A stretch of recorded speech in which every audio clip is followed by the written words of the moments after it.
Usap-usapan ngayon sa social media ang misteryosong TikTok repost ng boxer na si Eman Bacosa Pacquiao, anak ng boxing legend na si Manny Pacquiao. Agad kasing umani ng pansin ang kanyang ibinahaging mensahe na nagsasabing, "I can fight 100 men who want you, but I can't fight a guy who you want." Bagamat walang ibinigay na paliwanag si Eman, mabilis itong naging viral at pinagdiskitahan ng iba't ibang interpretasyon ng netizens. Marami ang tatanong, may pinatatamaan nga ba siya? Iniuugnay ng ilan ang naturang post sa kapuso actress na si Jillian Ward, lalo na't kamakailan lamang ay naging bukas ito sa posibilidad na makatrabaho si Eman.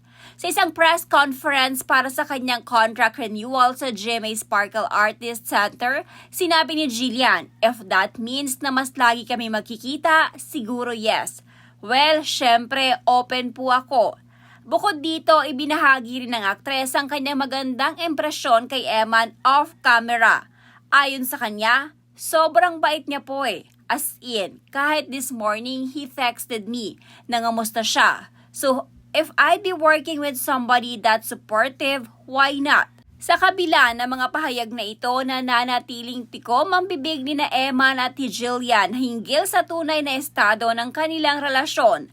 Gayunpaman, dahil sa timing na naturang cryptic post, patuloy ang espekulasyon ng publiko at mas lalong tumitindi ang interes ng fans sa posibilidad ng kanilang tambalan, mapa on-screen man o off-screen. Bukod pa dito, napansin din ng publiko na wala na ang initial na JW sa bio ni Eman sa kanyang social media. Kaya naman, tila dismayado ang ilan dahil parang ginamit lamang umano ng aktres si Eman para mapag-usapan ang upcoming show nito.